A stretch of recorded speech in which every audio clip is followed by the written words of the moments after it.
Hello, everybody. This week on my interview series, we have the fantastic Katy Cropper. Katy is one of Britain's most successful sheepdog handlers. She won One Man and His Dog in 1990, becoming the first woman to do so, and has been training dogs for over 40 years. Katy is also an excellent brace handler. In 2013, she won the English National Brace Championships, again becoming the first woman to do so. Katy has also represented England at the International numerous times, as she now lives in the Cumbrian Fells and trains dogs and breeds Scotch face black sheep. How are you, Katy, this morning? I'm fine, thank you. I hope this Wi-Fi behaves itself, that's all. I'm sure will be great.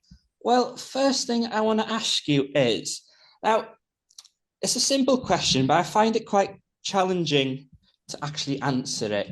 What I want to ask you is, why, Katy, why do you train dogs? What I mean is, we could do anything with our lives, but for some reason, a silly lot decide to train sheepdogs, for a living or just as a hobby. Why do you train? Why do you train dogs? What do you get out of it? What's the joy in it for you?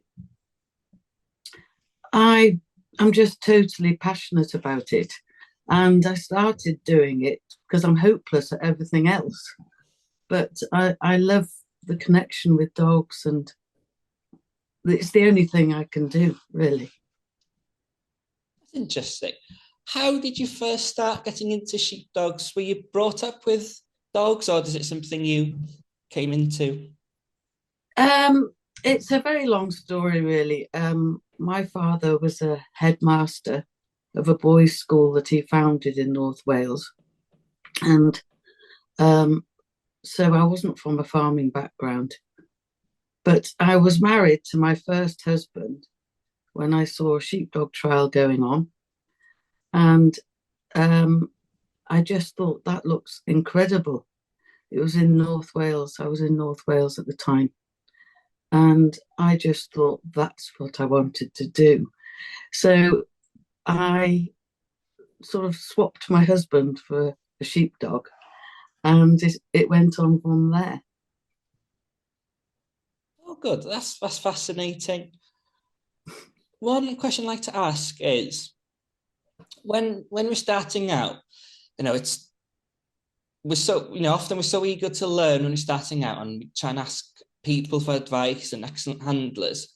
But what I'm fascinated with is, what did your first sheepdogs teach you? Oh, they've always taught me things. Sheepdogs are amazing. They teach us so much. You know, every sheepdog I've had has taught me something. And I remember, I mean, Jim Cropper gave me a lad who only had 3 legs, Oh, and he was amazing. He taught me more than any human being did about sheep and sheepdogs and sheep handling. I would take him to a sheepdog trial and be asking him to go to the left, and he would ignore me, and we'd get the gate. So he was pretty impressive, that dog. But sheepdogs teach you patience. They teach you to relax. They teach you so many wonderful things that us as humans don't seem to have anymore. And I admire that in a dog. Their honesty, I just, you look into their eyes, and I just think they're so pure, and they've got a lovely soul. And people forget that they've got a soul. They're not machines, that's for sure. And I adore them. And I've adored everyone I've had. no. Well, I'm glad you say that, actually, because, well, a little bit backstory. The reason I started training dogs is because I had this puppy and I fell in love with her, and the only way we could keep her is if I started to train her. So that's what I did. But you said you Yeah. adored your dogs, and I feel like language like that is a bit. underused in the sheepdog world. And what I mean is, I don't hear many people saying that they love their dogs. I know they do, but maybe it's because it's often dominated by sort of older men, and it's too embarrassing to say you love your dogs. But You better that's watch it. yeah, but that's what it is. Because without loving your dog, you don't get you don't get through the hard times. Do you know what I mean? If you don't love them, Absolutely. you You've won't got go to out love in the them. rain, you won't go out in the cold, and you won't sort of try and improve yourself to help them. I think it's crucial that you love your dog. And, it's a mutual relationship of trust and love and respect. And I think if you haven't got that, it's tricky when I'm training dogs for farmers, and I might have only had the dog 6 weeks, but to explain that you don't push a button Mm. and the dog goes left and right, they certainly aren't a machine, and the farmer has to put some time in with bonding with the dog to get the best out of him. Mm. Because I think. my working sheepdog, she lives in the house, and then certain handlers I speak to, they sort of, I don't, I've been told in the past that your sheepdog shouldn't be a pet, which is fair enough. But I think I sort of, certainly at the start, I sort of fell into the trap of maybe not making her do what she's told because I'm too soft with her, not in a mean way, but just making her do things correctly. How do you balance sort of loving a dog and sort of wanting them to enjoy with the sheep, but actually be correct and be technical when working with them?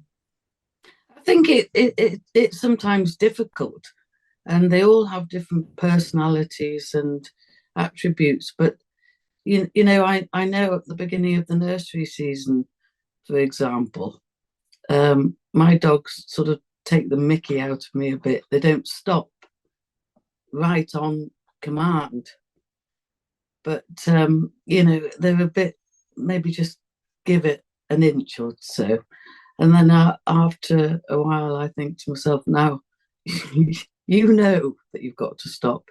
So I'm a bit I'm a bit lenient with things like that, and you know, and then I suddenly realise I've got to be a bit tougher with them. But they're happy. I want my dogs to be happy, and I want them to come, even if we make a mess at a sheepdog trial, that they come back to me as fast as they go to the sheep, and they're happy. Jin lives in the house with me. She sleeps on my bed. I've No. had her since a puppy. She goes everywhere with me. But I remember when we I started to have this fascination and love for sheepdogs, that the everybody told me, you can't keep your dog in the house. You've got to keep them in a kennel. But I don't agree with that at all. I mean, the only reason I don't have them all in the house is because I don't want them to make a mess. It's hard to keep the house clean. And so it's just Jin. She goes everywhere with me. Oh, bless. Because it's sort of, I mean, sometimes it's hard to remember that the dogs don't actually know if, well, they're none the wiser if you get all the gates in the sheepdog trial, if you lose one mark, if you lose 10, if you win or not. Sort of what they're doing is they're working for you, and, that's their purpose. And sometimes I find people, maybe they compete in trials for themselves and not necessarily compete in trials for the dogs. That's just my way of looking at it. Everything I do is for their benefit and for their enjoyment. But That's maybe that's why I've not won anything yet. I'm sure you will, though, Robin, with that attitude, because, you've got to set off to your trial with your dogs, going on a day out with your best friends, really. And if you get a ticket or you do okay, that's fantastic. That's the bonus. But I just love running my dogs at trials. But it doesn't matter. It's not the end of the world, is it, if you don't get in there? But obviously we want to because we're competitive. But, it really isn't the end of the world. How did you find your sort of experience, starting out with sheepdog trials? Yeah, obviously you started quite young with the sheep. How was it? How was your first few It was trials? How was that first sort of few steps into the sheepdog trials? hilarious. Hilarious, really, when I look back on it, because there was mm, there was Alid Owen, of course, and Kerry, and we were in the Young Handlers, and then there was well, I remember the Sufferoo trial in North Wales, and I just was hopeless. I had a dog called Sykes, and I couldn't do. It was just a mess, to be honest. And I remember seeing Eric Halsall at one of the trials, and I said, "Do you think I'd be able to go on One Man and His Dog, the Young Handlers?" And he said, "Oh, I'll watch you." And the sheep just went everywhere. I couldn't control my dog. Sheep went in the beer tent. It was just a disaster. And he said to me, "You're going to have to improve a bit before you go on One Man and His Dog." But I was so determined, and I started with the Agriculture Training Board. And, people would give me advice. And I think that's helped me with teaching people that come on my courses. I understand where they're coming from. I can hear Jin, she's whining at me. I understand the whole process. What I don't like with new handlers going to trials, I don't like people have a go, they say, to new handlers. And it's just because of what happened to me, I know that it's not the right thing to do. I always tell people to make sure that you're capable of winning an open trial before you have a go, because you can get very despondent if it all goes wrong. And I just feel you're better off making sure you know what you're doing. And it's not fair on the sheep, or the dog. That's quite interesting. Because sort of when I sort of started out, I kind of had sort of not the best of both worlds, but I had sort of I started out with a sort of 10-year-old dog that my mum used to run, Sam. She'd done quite a lot of running with him. And then I had the dog that I trained. So for one run, I had Sam that, yes, I could have sort of been able to win an open with. And then I had my other dog that I trained, which she would sometimes go out, she would sometimes stop, she would sometimes flank.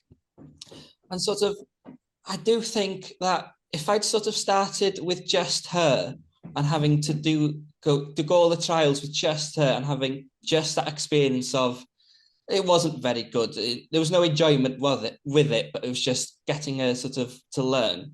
Then it would have been sort of really, really demoralizing, and it would have been tough to continue. But that just shows how hard it is to actually start trialing, because it's so difficult for you to be able to win an open or compete in an open standard, but also to have that dog. It's a very hard sport to get into, isn't it?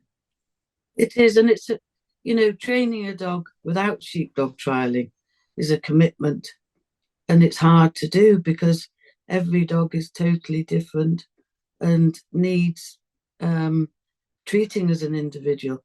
And it's difficult, I think, with the new handler. If you're fortunate enough to have a schoolmaster from somebody that has more or less, got younger ones coming up and they've decided to part with the older one, that's easy to handle. That's the best way to do it, really, I think.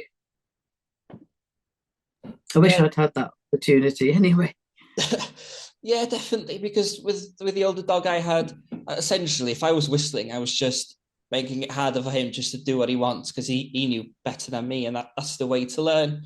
Who were who were your sort of big influences on you when you started out? Who sort of, human wise now, who helped you when you got started? Well, you know, I suppose Jim Cropper was the most influential person, and he gave me the three-legged dog Lad, and when I first saw Jim at Bala Sheepdog Trial, he was running Lad at that time, and he was only 3 years old then, and Jim, it was mesmerising. He ran that dog so quietly compared with a lot of the other people shouting and hollering at their dogs. It was just like magic. And I decided to go and ask him if he could teach me. And he said, "You'll have to come and stay with me, lass." So I said, "Okay." And off I went up to Rossendale. And um, while I was at home before I went up there, he told me that Lad, who he'd won the sheepdog trial at Bala with, had been found. He found him with his leg caught and mangled on a fence, and the leg, he was going to have to put the dog down, and but the vet thankfully amputated the leg. It was a back leg, and so Lad adapted to his disability. So when I went up to stay with Jim, he gave me uh, the dog, and that was so lovely to have Lad. And then that's when I started to do okay, really, at the sheepdog trials. But Jim, I haven't really changed. I've changed a few things. You're always learning, but I basically have kept how he taught me to train a sheepdog. I've kept it the same, but you know, I always make sure. Even now I can see him saying to me, "Go back to your feet. If something's wrong, go back to your feet." And he taught me to always teach an outrun first, and um, and that's how I do it. I don't teach them to drive for quite a long time until they've got a good gather. And he said to me, literally send them 2 steps further each time, and then it becomes a habit, and that's always stayed with me. But obviously, you know, Glyn Jones, of course, had a huge part in helping me, always telling me off for certain different aspects of my life. He was like a father figure to me too. And when he wrote the book, A Way of Life, he asked me to do the illustrations. So the little illustrations in his book are my little drawings. And Alid, of course, he, I still go for lessons with Alid, and I can't understand what he's telling me. And, you know, my brain is full of it as I leave the fields, and I'm going, what? And then as I process what he's taught me, then it sinks in and I understand. And Thomas Longton, he's helped me a lot. And I think mainly them, really. But other people, a lot of people. And but mainly Jim Cropper, who taught me from the beginning, really. Yeah, I suppose it's the challenge when you're starting out is to figure out sort of for you to interpret what they're saying to you. Because what I mean is, because I was very fortunate, I went to I had an hour with Aled at the start of the summer, and I was walking the dogs a couple of weeks ago, and then the penny dropped in my mind that, oh, that's what he meant. Because you can watch him do it, and Yes. he can tell you, but do you understand Yeah. what he means? That's a sort of I the know. challenge for sort of, that's what I would I say think to, he's a yeah, go on, sorry, Katy. sorry. Go on, I think Katy. he's a I think he's a brilliant teacher. And and I feel so lucky to be able to go and have a lesson with Alid. And and Jin, be quiet. Um, um, it, we're fortunate to learn from these great people, aren't we? And I like the way when I go down to North Wales, I'll call in to see Kerry, and she say, "I don't think that dog's no, get rid of that one, get rid of that one." And but I love them, so it's not easy for me to do that. But if I do sell a dog, I don't sell them at sales. I like to know exactly where that dog's going to, and also fit the dog to the person, and the person to the dog. Yeah, so they always go to a good home if they're not suiting me. Because I treat, especially like when I've got litters, I treat sort of selling dogs as an application process. You apply to have one of my dogs because, yeah, it's important for them to have a good home and somewhere they have the best Absolutely. chance of sort of thriving, whatever, being running sheep or whatever. Mm. How would you sort of describe your sort of handling style? Are you sort of quite quiet? Are you quite calm? Do you like them to be a bit precise? How would you sort of describe the way you run your dogs? Well, I would like to be quiet, but last weekend at the nursery, I was shouting, and I don't like shouting.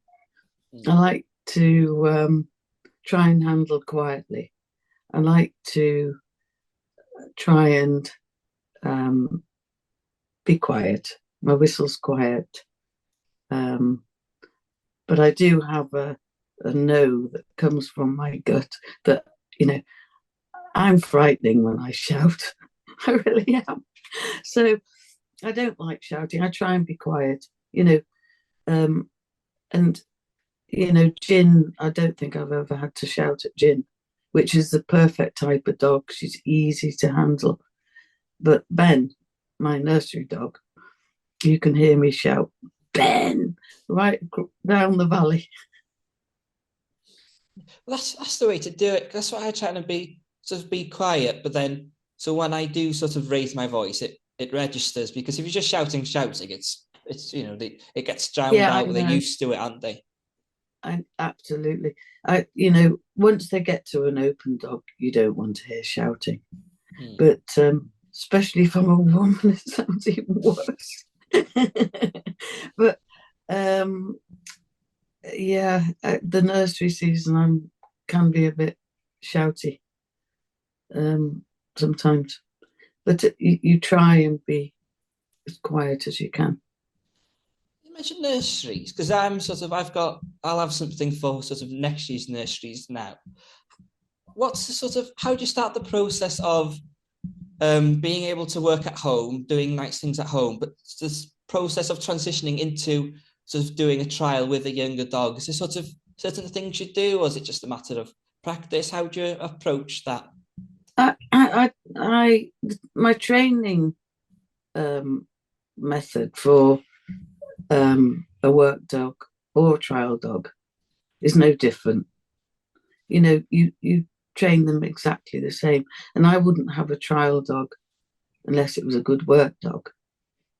I like to start by, am I answering this right? I'm not sure.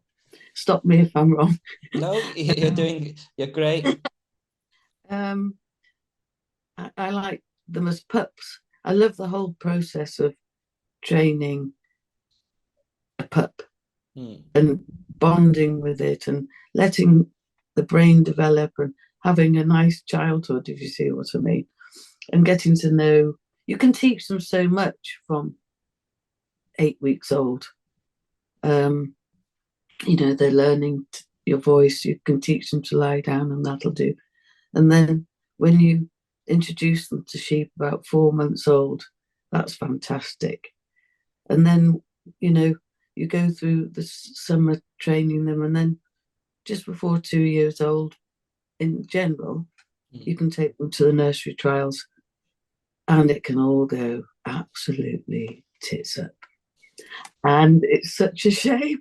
And I think one of the things that everybody's teasing me about at the moment, because I'm really, really get uptight about it actually, is how the sheep are let out at nurseries. And we've just had a Westmoreland and a Windermere trial at Shap. Good course, good sized course.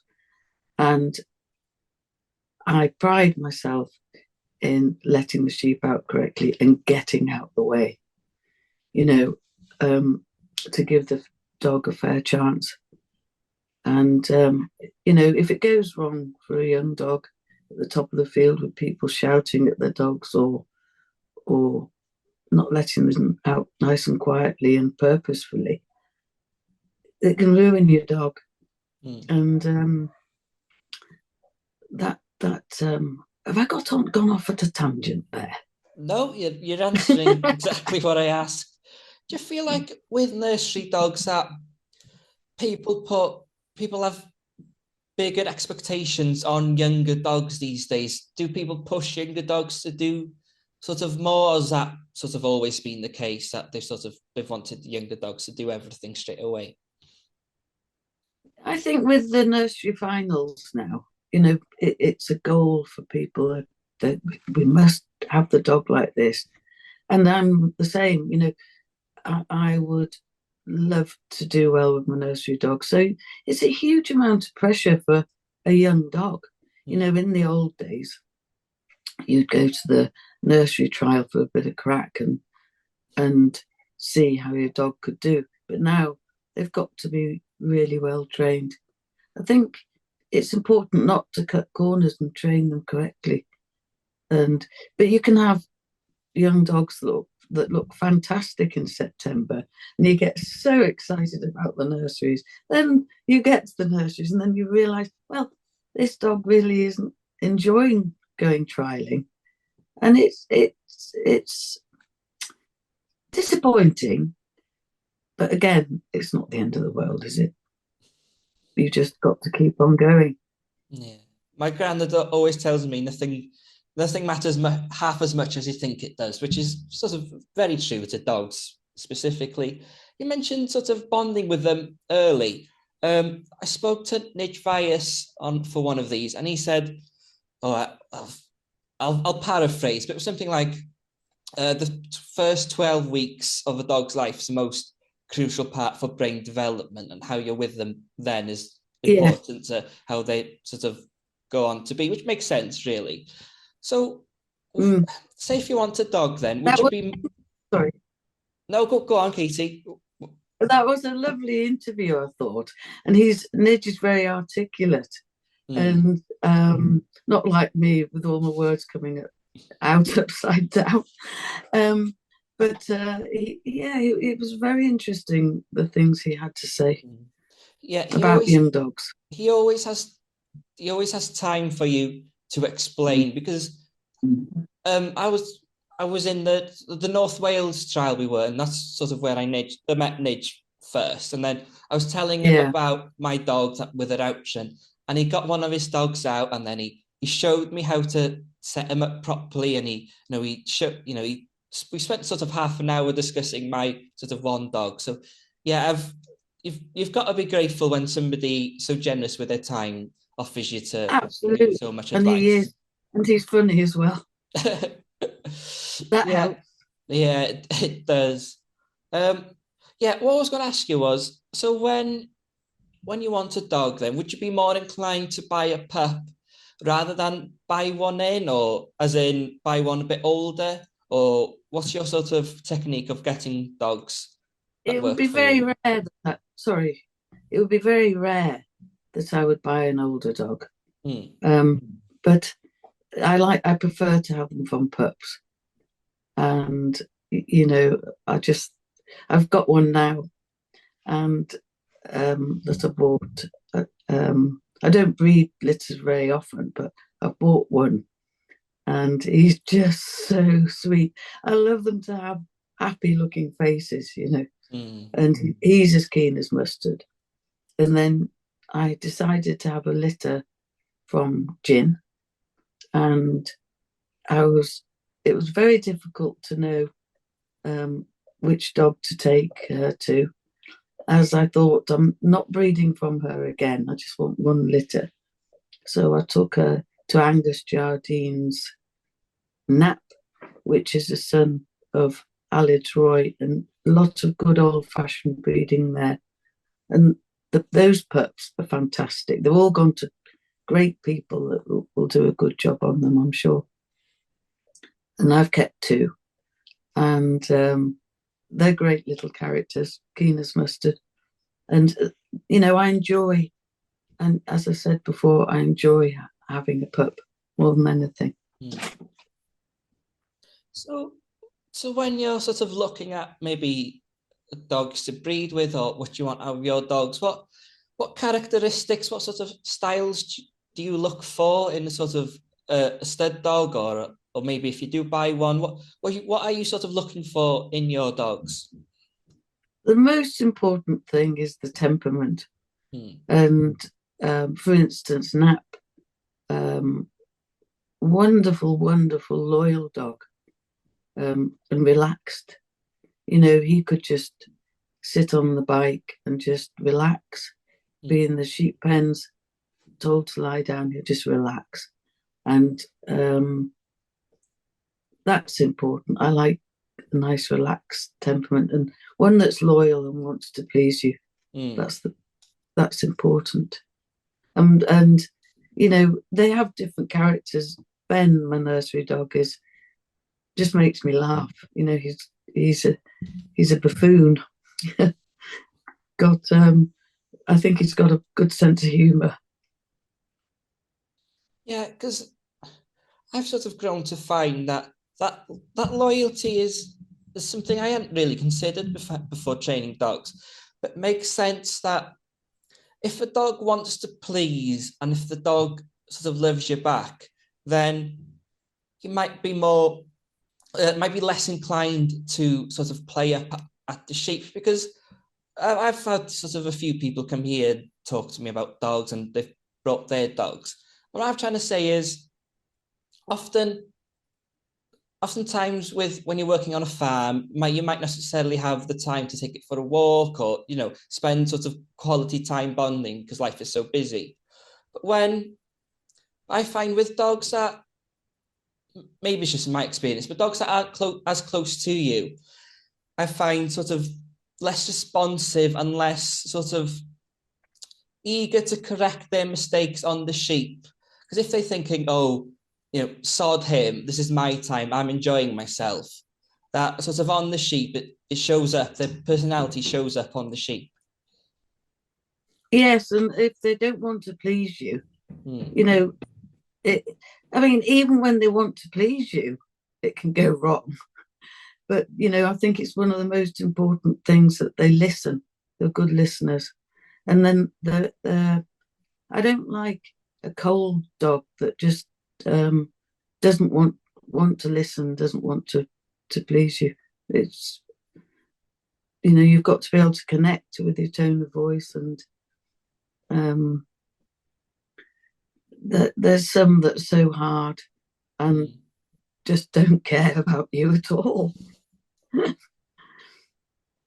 Yeah, because sort of sort of on sort of the topic of them working on the sheep, I was told once that my dog needs to be a robot. They need to do exactly what I tell them, and then sort of do every stand. They must stand straight away. Every flank, they must flank straight away, which is fair enough. As in, yes, they should listen. I wouldn't sort of disagree with that.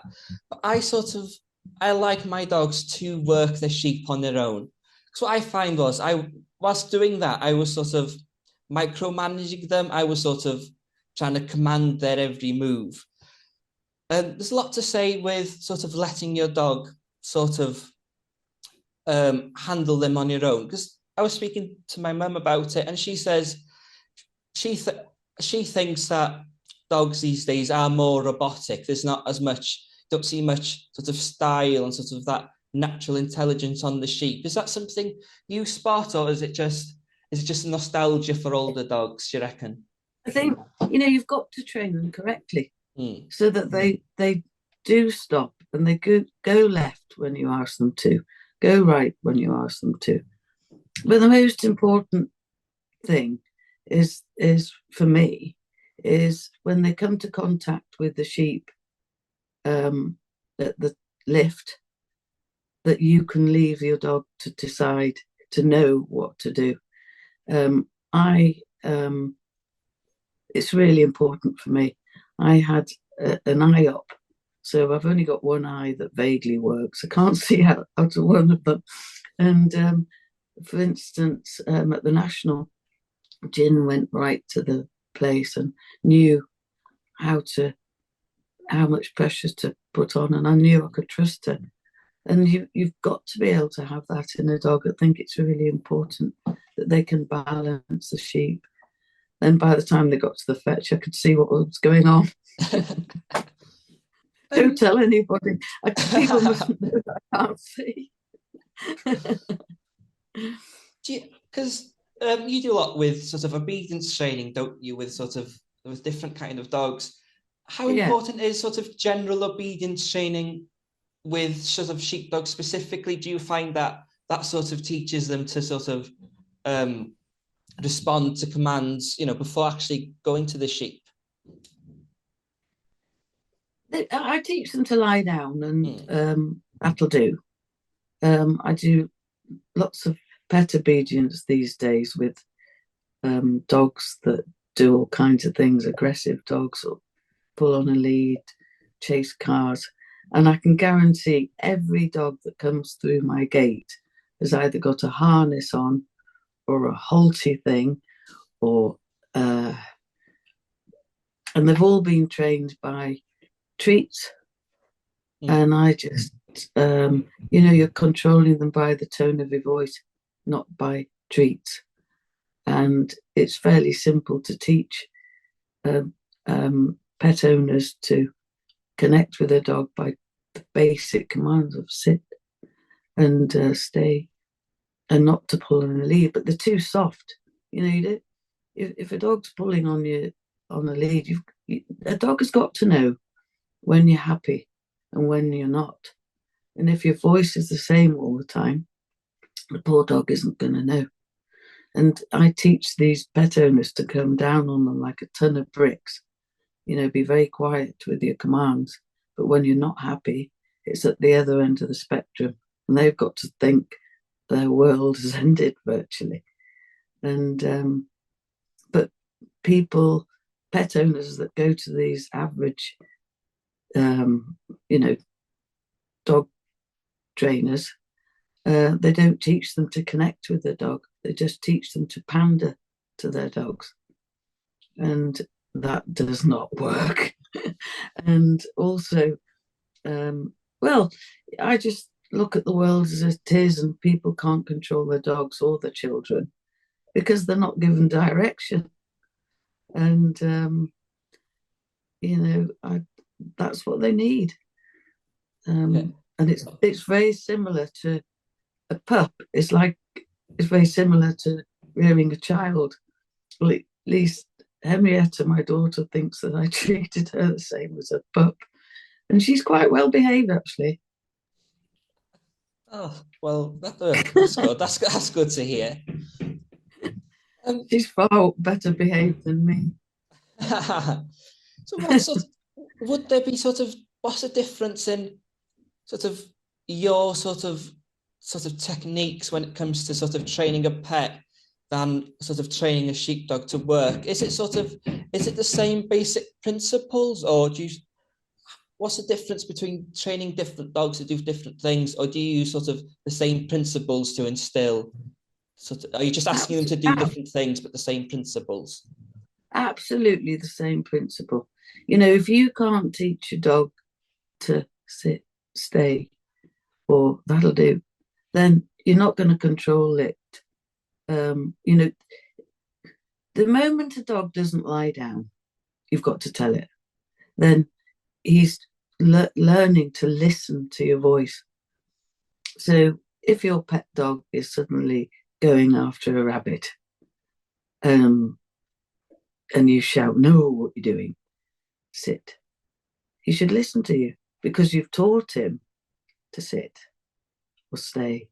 You know, and you connect with your dog by the very basic commands, and then they go on to doing as they're told. It's so simple. People overcomplicate it. Your dog is either doing as it's told or it's not, or your child. I think I should do child lessons. Unruly children come to me. Oh, I must tell you about this that I've just started doing, which I really enjoy. I have primary schools come to visit, and I love it. You know, I just think it's fantastic. You know, it's something I can do to give back. I can show these children, 7 to 11-year-olds, how important these dogs are to us. And, you know, we'd be lost without them. And we couldn't shepherd on the fells or do our work without a good sheepdog. Therefore, you wouldn't get any lamb. And they're great, the children that come. They're so enthusiastic, and I hope that it'll stay with them forever. Yeah, because so I enjoy doing that. Yeah, because we've had this sort of local school here a few times as well, and it's frightening in a way how little kids sometimes understand where their food comes, and then sort of the process of farming. Because I did a few demonstrations to some kids, and oh, is that a sheep, or is that what my lamb comes from? Is that where I get my food? It's sort of, yeah, I find it wild what sort of kids are taught in school, and how much going to somewhere like, like yours is an eye opener for them. It's so sad. And, you know, especially with kids from the towns. I mean, these are country children, really, that have been coming to me. But maybe I should, you know, focus more on the towns, get a few coming in from the town. But that would be difficult. I did do sheepdog displays going into young offenders in different prisons as well. Oh, in interesting. The past. That's interesting. How was that? Well, I thought it was great because the guys, mainly, they were young offenders, were handpicked. They wouldn't let anybody too rough or too dangerous come. But they loved it. They really loved it, and I enjoyed that. It was my way of giving back a bit. Whether I'd be able to do it now, I don't know. I probably wouldn't escape. Do you often find that when you show sort of a sheepdog working to people who, didn't know anything about it, do you feel that people think, oh yeah, that's something really cool that I would like to do? Because, it is a struggle to get sort of young people interested in training sheepdogs. Do you feel like sort of the reaction you get when you do something like that is something, oh, actually, that's really cool, that would be something cool to do? Well, one of the guys, when he did leave prison, came to see me, and he did do a little bit with the dog. And I think if anybody sees what a joy to work a dog on sheep, um, I think it's a lovely thing to do. Yeah, I certainly don't want to do anything else. You know, I um, I go to bed early, I get up early, and I can't wait to get up and um, train sheepdogs, and I just I enjoy it. I love being at home here with my dogs, and I don't particularly want to go anywhere else. I have been asked to go to abroad to judge and things, but I've got too much work here to do. I'm more busy than I was when I was young. That's the way to live, isn't it? I wanted to ask you about sort of working brace because no, I can't run one without problems happening. I sort of I watch sort of brace handlers. I think it's absolutely incredible what you can do with sort of two dogs and how they can't cross and how you sort of do it correctly for judging. Yeah, for me, I'm sort of totally fascinated.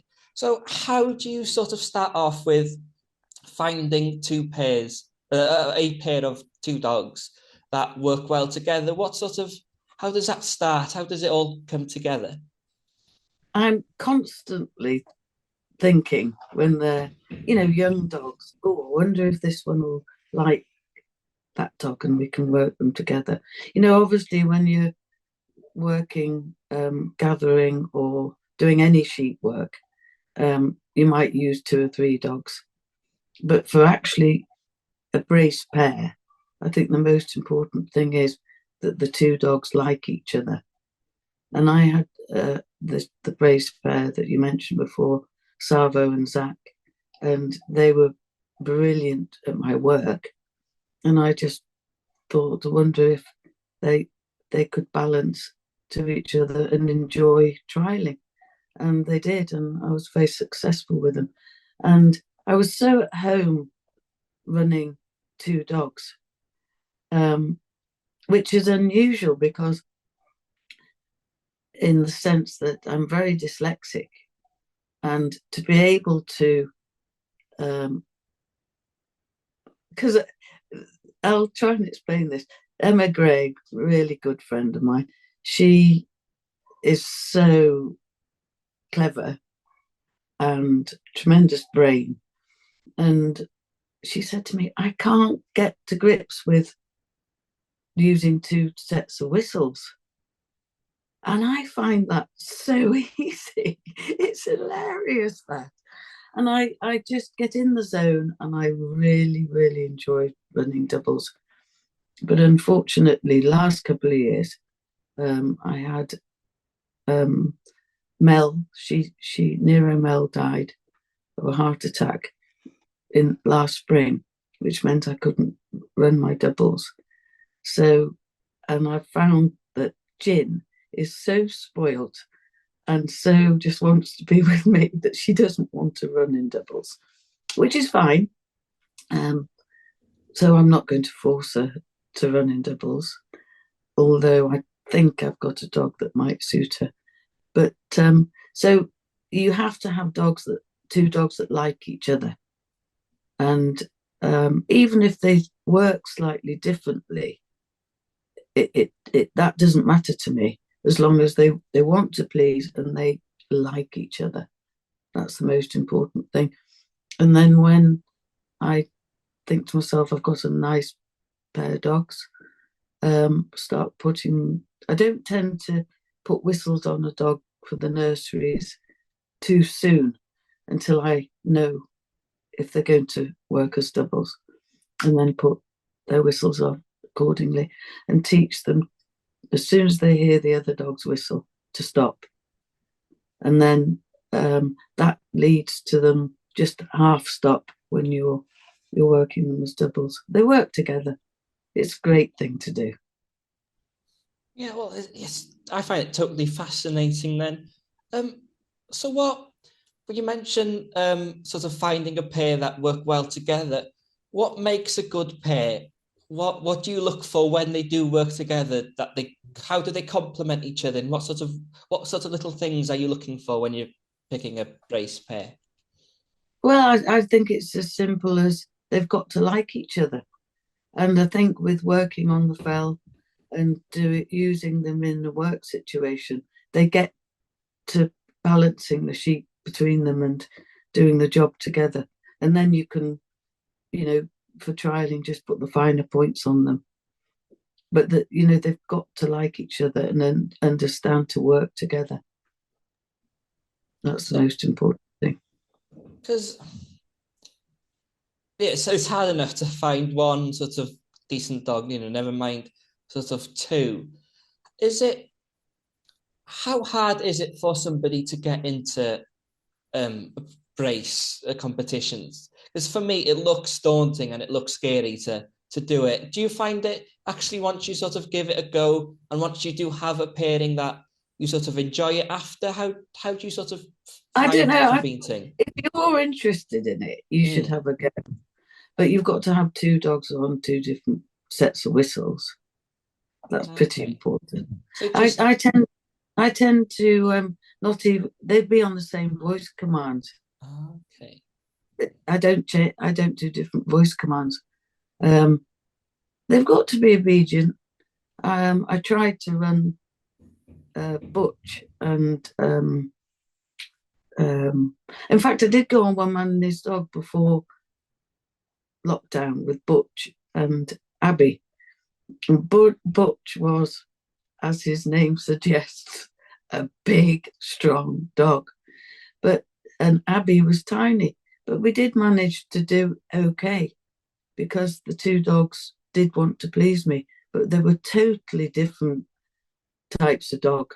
One, Butch was full on and Abby was fairly easy. But I managed to do it because I'm passionate about running two dogs. But they weren't the best. But we had fun. So if you want, it's the most important thing. Yeah, you've got. I think, Robin, if you want to have a go, have a go.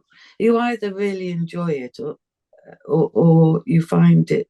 If you can get in the zone of the whistles, it all flows together. Hopefully, you're just there. In a competition, I just go to the post with my two dogs and I love it. And I say to myself, I always pretend that I'm at home and just enjoy running my dogs and doing my job. So would you get sort of pre-trial nerves, or are you sort of that comfortable with them that it is sort of second nature? I feel as though I didn't get as nervous running doubles. Okay. I've never been a calm sort of person, and I'm very competitive. I find it. That's the hardest thing for me over the years to do is to, relax, and so that I do think I'm at home, so that my whistles aren't different, and the dogs. You don't want to let your dogs down. They are so in tune with how you're feeling. In the moment you're anxious or not relaxed and not out there enjoying running your dog, they know. And it puts pressure on them. And you don't want to do that to them. So I'm more relaxed running doubles than I am running singles, really. It helps if your dog listens.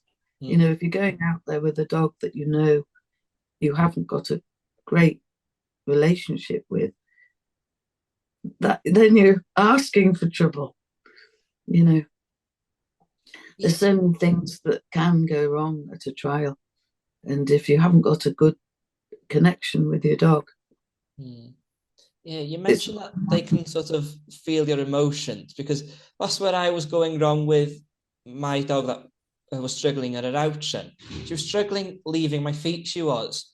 And then I was so nervous going into the trial, walking on. She was then, she could definitely feel it from me at my feet. And then she was looking at my feet. And then I was all flustered and nervous. She was all flustered and nervous. And then, that's how things, go wrong, but that's how you learn.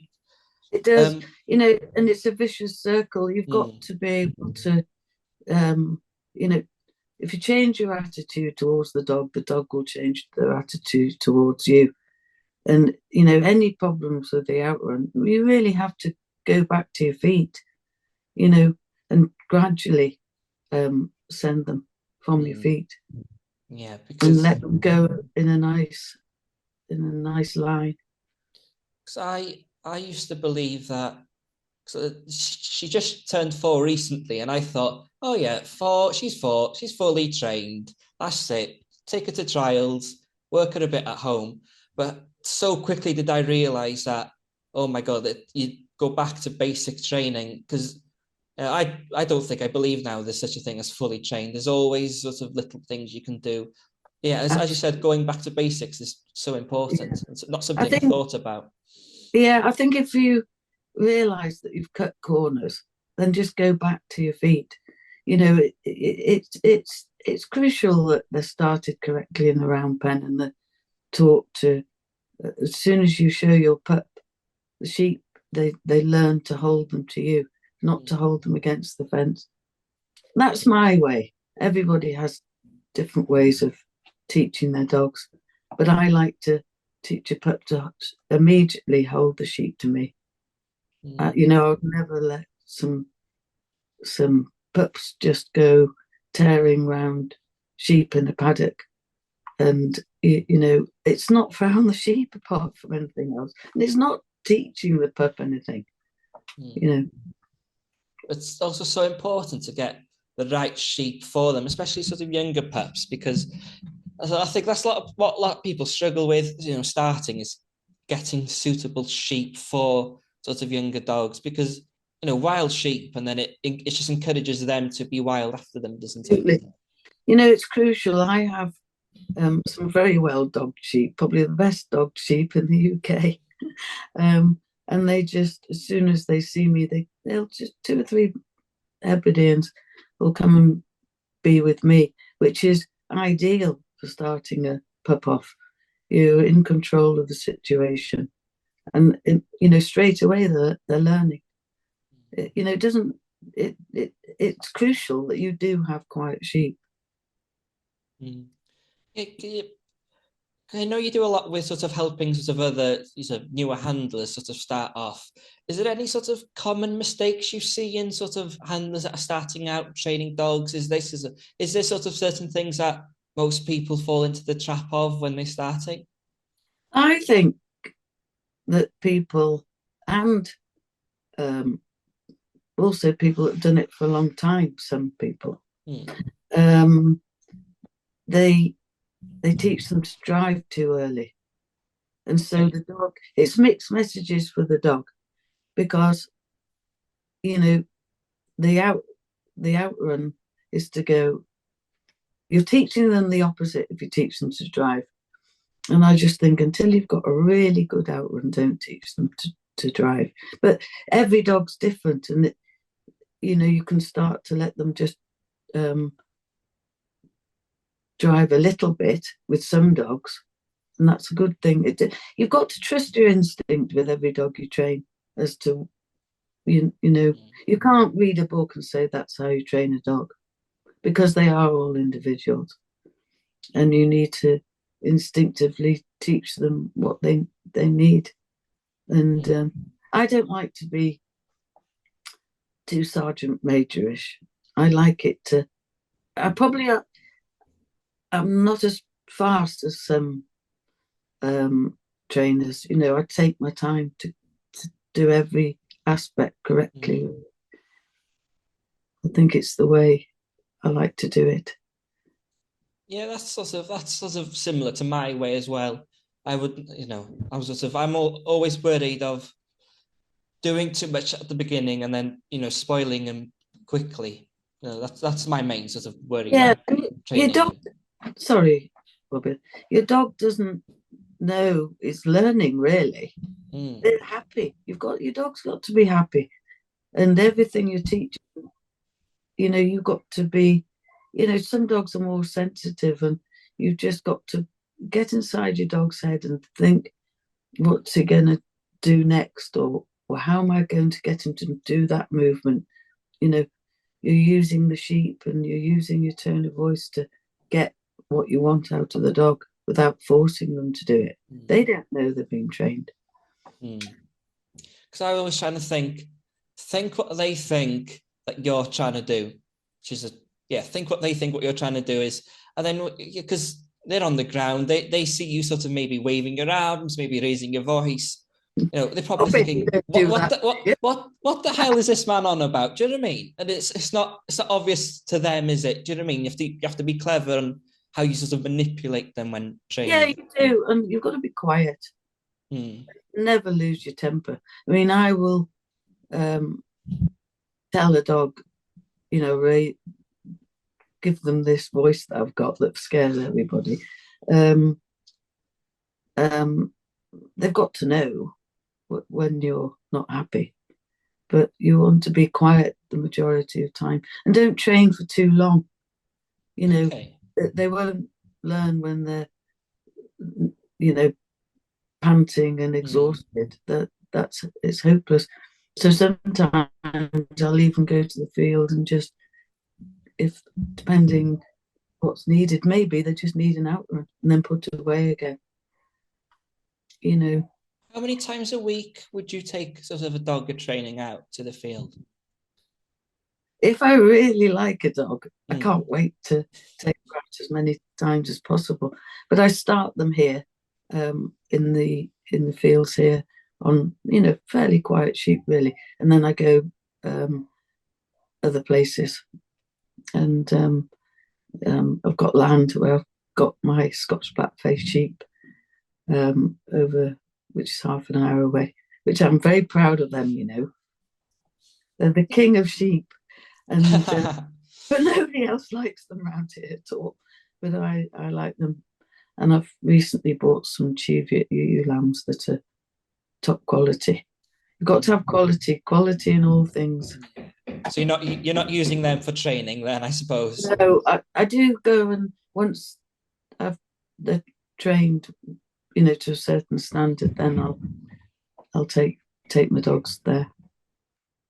Okay, well, we're sort of getting towards the end now. I'd like to finish on, what piece of advice would you give somebody who's watching this but is currently struggling with their dogs? What would you sort of say to somebody that's sort of in a rut? How does somebody get out of it and then get the most out of their dog? I think it never does a dog any harm to have a break for a couple of weeks, and just take him out and just sit with him and talk to your dog. You know, I like to sit on the side of the fell and just talk to your dog and take the pressure off, and then go back, and don't expect too much. Just always go back to just working at hand if you've got a problem. And I think that's it. I think every dog is so different, but they all like being talked to. Yeah. You know, they love listening to you talking to them, and just relax with them. They love that. Well, and they don't like sarcasm. Oh, what do you mean by that? I just think they make me laugh. You know, dogs are so sensitive to, they're so in tune with you. And I always, well, the dogs I've had for a long time, if we're gathering on the fell and they've, I shouldn't really tell people this, it's so silly. I just go, what are you doing? And they go, oh, sorry. Yeah, I just think I connect with my dogs, and they realise as soon as I have that tone of voice that they've either missed some sheep, or, you know, they makes them think. Well, thank you very much for your time today. Where can people watching this find more about you, see more of your stuff? Is there anywhere you'd like to send people? Well, there's always my mobile number or my website. Um, if they Google Katy Cropper, there's my website. And yeah, if there's any schools out there that want to have a little trip out, Yeah. that'd be grand. Yeah, And I'll try and leave as many links as I can where people thank, are watching this. and thank you so much for asking me. Well, I And know I'm it's thankful that you really came kind. on. It's really kind of you. Thank you, Robin, and good luck with your dogs. Oh, thank you. Yeah, When's it's your next trial?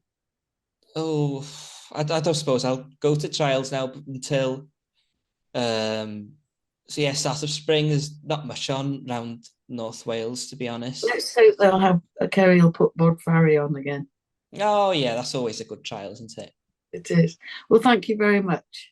Well, thank you. And for the people listening at home, this is now the third sort of interview series. So if you want to be the first ones to see the next ones, I think you can subscribe or you can follow, do all that. I'm not very good at that, but thank you very much for your time, Katy. Have a good day. Good luck. Bye.